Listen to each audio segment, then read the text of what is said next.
Guy had some fiery fingers, torn the football, and that was the one. Matthew Stafford of the LA Rams, the fifth most valuable quarterback in week 11, went for 295 and 4 touchdowns, no INTs, taking on New England Patriots on the road there in Foxborough.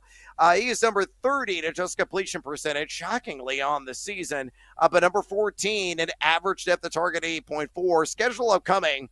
I get Philadelphia at New Orleans, Buffalo at San Francisco. Not the easiest road to hoe, to say the least there. But Stafford, he's got Puka Nacua back. He's got Cooper Kupp. He's been spreading the love around. He's been really impressive. Where do you think he finishes in the fantasy pecking order here and out? Do you think he's going to be a borderline top 12 quarterback or a little bit further down the list? I would say borderline top 12 or just right outside the top 12, man, just because of the upcoming matchup. I'm really impressed with that Philadelphia secondary. Quinyon Mitchell, he's as good as advertised. And then Cooper DeJean, just as good. After that, the Saints, the Bills. So tougher schedule, but it comes down to, man, can they protect him? And is everybody going to stay healthy? Because when Cooper Kupp's out there, when Puka Nacua is out there, as we saw that grab that he made yesterday in the end zone, that's a completely different offense. So that's the big question. Can you keep those guys healthy? If they stay healthy, even against this schedule, I think top 12, maybe even top 10. But I just need to see a little bit more because it's been a rough year for Stafford and for McVay. Yeah, Stafford's had some mind-numbing decisions that he has made, and they resulted in some picks that were, self-inflicted forces of the football. But yeah, you got Cooper Kupp back. He's firing all cylinders right now. Puka Nacua looked great yesterday. The strong ground game there of Kyron Williams.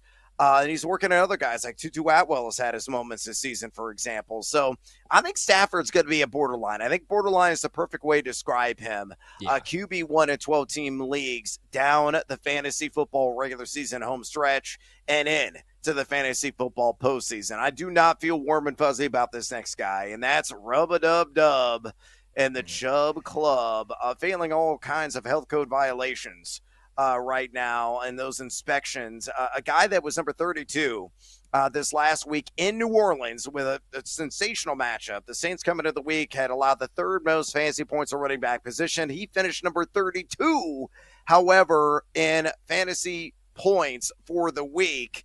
Only had 11 carries for 50 yards and not catch a single pass, was held out of the end zone against the Saints. I think he only played like 22 snaps in that game, which was bizarre. And then they got waxed late in the contest, so he was, forced there at the sideline.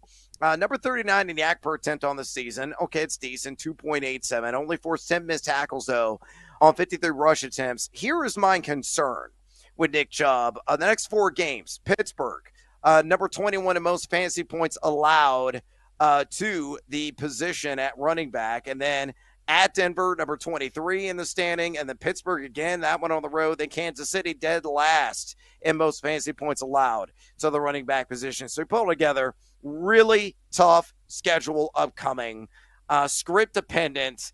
I think Nick Chubb is a lost season. If you want to cut him in shallow leagues, I totally understand. Horvat, what are your thoughts? Yeah, I hate to say it. He kind of just looks like maybe his better days are behind him. I don't want to say he's finished or anything like that, but I mean, he's not even averaging 3 yards per carry. 53 total carries for 163 yards, only 1 touchdown. It's a sour subject because I had the Browns pretty big yesterday. It was my one loss as far as sides, and then the one prop I lost yesterday was the Nick Chubb anytime touchdown and the Nick Chubb to rush for 100 yards. I just thought that was the get-right matchup, especially coming off the bye. A full week to get yourself right, get yourself healthy. So, yeah, I would probably cut ties with Nick Chubb, man. I don't see him turning it around. And the Browns, I'm done with them the rest of the season as well. They're a disaster. They are, and thanks, Jameson Winston, for just throwing the ball to Jerry Jeudy. Cedric Tillman, I was all in on yesterday. Yeah, he had 3 same. for 47, a decent game, but very disappointing. I thought he was going to go for a minimum of 60. Had it laddered up. I missed again on Cedric Tillman. Jerry Jeudy, though, had a game, man. Yeah, He went out off of at that nowhere. one. He was wide open the entire time. That's the downside of the Saints. They don't defend worth a damn on the No. backside. So keep that in mind. Jameis is still going to sling it and fling it early and often this year because Cleveland's going to be playing from behind early and often the rest of the season, and that's a negative outcome, of course, for one Nick Chubb. Let's go to some more positivity, shall we? And Jauan Jennings of the San Francisco 49ers, number 8 among wide receivers in week 11, 11 targets, 10 receptions, 91 yards, and a touchdown against the Seattle Seahawks in that L. Number 46 in total yak on the season. Okay, subpar there, but number 6 in yards per route run. Here's the schedule upcoming. At Green Bay, 21st most fantasy points allowed to wide receivers. Not great. At Buffalo, number 25 most in that category. Also not great. Then the Bears, who've given up the 3rd fewest fantasy points of wide receivers. So the next 3 games rather rough for him. And then you get the LA Rams, 5th most yards allowed to the wide receiver position. Jauan Jennings, my thoughts. I'll give it to you real quick, Horvat. Man, he's so impressive after the catch. He's just tough to corral, tough to bring down, get that appreciable yak every single time out. And with this San Francisco defense being rather vulnerable, playing from behind, I don't care what the matchup is. A guy is just getting it done, and he is built invaluable trust with Brock Purdy. And as long as Purdy is healthy, I know he's dealing with a shoulder injury right now. Jauan Jennings is going to get peppered with targets the rest of the season. So I think he's almost matchup proof at this point. Yeah, ended up laddering his yards yesterday, man, playing those all the way up to 69.5. Nice. And so that worked out great. He had a 38.5% target share, 70 air yards. The ADOT when Purdy was targeting him was 7.0, 28.6% per route run. If you like Brandon Ayuk coming into the season, he might even be an upgrade over Brandon Ayuk, which it's like kind of puzzling now when you think about it, why they actually signed Brandon Ayuk and paid him that money before the season, man, because Jauan Jennings is the real deal. So I'm with you on him, even with some of these matchups coming up. And that's a great matchup coming up with Green Bay, in my opinion.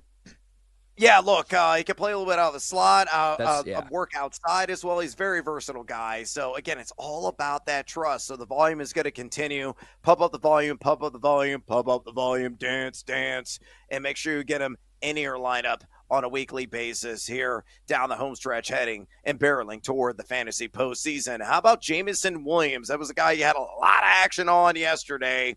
Number 7 wide receiver in week 11, 6 targets, 4 receptions, $124 and a touchdown.